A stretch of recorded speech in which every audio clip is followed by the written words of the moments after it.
Dunia selalu bergerak dalam siklus. Ada waktu untuk menanam, ada pula waktu untuk menuai. Bagi lebih dari 1 miliar umat manusia, ada 1 bulan yang memaksa detak jantung melambat dan ego manusia menepi sejenak. Itulah Ramadan. Namun ketika hilal Syawal akhirnya menampakkan lengkung tipisnya di ufuk barat, sebuah babak baru dimulai. Kita mengenalnya sebagai Idul Fitri. Secara etimologi, kata Id berarti kembali, dan Fitri berarti suci atau asal mula. Maka Idul Fitri bukanlah sekadar perayaan atas berakhirnya rasa lapar dan dahaga, ia adalah sebuah perjalanan pulang ke titik nol, kembali ke jati diri manusia yang paling murni, yang bersih dari noktah kebencian, prasangka, dan kesombongan. Dengarkan gema takbir yang membelah langit malam itu. Ia bukan sekadar nyanyian kemenangan, tapi sebuah pengakuan paling jujur bahwa di hadapan Sang Pencipta, tak ada yang benar-benar besar kecuali Dia. Di saat itu kita kembali menjadi kecil, kembali menjadi hamba, dan kembali menjadi manusia yang utuh. Mari kita memutar jarum waktu kembali ke masa 1400 tahun yang lalu, di tahun kedua Hijriah di kota Madinah yang masih muda. Sejarah mencatat bahwa Idul Fitri pertama kali dirayakan bukan dalam kemewahan yang gemerlap, melainkan dalam suasana haru dan syukur yang mendalam. Kala itu umat muslim baru saja kembali dari Badar, sebuah palagan besar di mana iman diuji di bawah terik matahari yang membakar. Kemenangan di Badar adalah kemenangan yang mustahil secara logika manusia, namun nyata karena pertolongan Tuhan. Rasulullah SAW mengajarkan kepada kita bahwa kebahagiaan sejati hanya akan muncul setelah perjuangan yang sungguh-sungguh.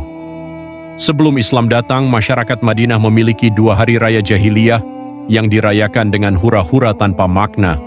Namun Rasulullah mengubah wajah perayaan itu sepenuhnya. Beliau bersabda bahwa Allah telah mengganti hari-hari itu dengan yang lebih baik, Idul Fitri dan Idul Adha. Sejak saat itu hari raya bukan lagi soal pesta pora, melainkan soal sujud, zakat, dan zikir.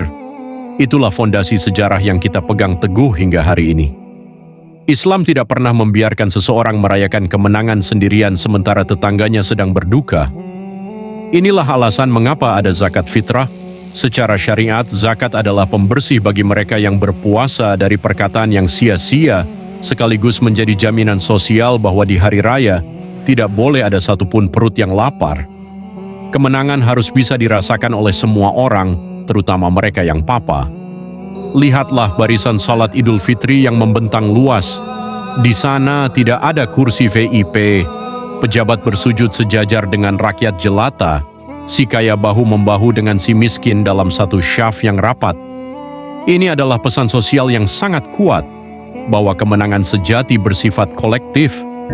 Setiap takbir yang berkumandang adalah pengingat bahwa harta, tahta, dan rupa hanyalah titipan sementara. Idul Fitri meruntuhkan tembok-tembok kasta yang seringkali kita bangun sendiri dengan keangkuhan selama setahun penuh. Di hari ini kita diingatkan bahwa di mata Tuhan, yang membedakan kita hanyalah satu hal, ketakwaan yang tersembunyi di dalam dada. Di bumi Nusantara, Idul Fitri menemukan wajahnya yang paling hangat. Kita mengenal tradisi halal bihalal. Menariknya, istilah ini adalah warisan cerdas dari para ulama dan tokoh bangsa kita sendiri. Pada tahun 1948 saat Indonesia dilanda ancaman disintegrasi politik, muncul sebuah ide untuk mengadakan silaturahmi massal di hari raya. Tujuannya mulia, saling menghalalkan kesalahan masa lalu. Sejak saat itu halal bihalal menjadi ruh Idul Fitri di Indonesia. Ia adalah momentum rekonsiliasi nasional maupun personal. Anak bersimpuh di pangkuan orang tua mencari ridha, dan saudara merangkul saudaranya yang mungkin sempat berselisih paham. Inilah keajaiban hari raya. Ia mampu melunakkan hati yang sekeras batu dan menyambung kembali tali yang sempat putus. Sejarah lokal kita mengajarkan bahwa kemenangan iman tidak akan pernah lengkap tanpa adanya perdamaian antar sesama manusia. Meminta maaf membutuhkan keberanian, namun memberi maaf adalah tanda kemuliaan jiwa. Namun satu hal yang pasti, Idul Fitri bukanlah garis finish dari sebuah perlombaan ibadah. Sebaliknya, ia adalah garis start untuk kehidupan yang baru. Jangan biarkan api Ramadan padam saat gema takbir berakhir di telinga. Kemenangan yang kita rayakan hari ini adalah modal utama untuk menghadapi 11 bulan ke depan. Tantangan sesungguhnya adalah bagaimana tetap menjadi manusia yang sabar, peduli, dan jujur di saat godaan dunia kembali datang menerpa. Idul Fitri adalah cermin, lihatlah ke dalamnya hari ini. Jika Anda melihat sosok yang lebih tenang, lebih pemaaf, dan lebih mencintai Tuhan serta sesama dibandingkan bulan lalu, maka selamat. Anda benar-benar telah menang. Selamat Idul Fitri.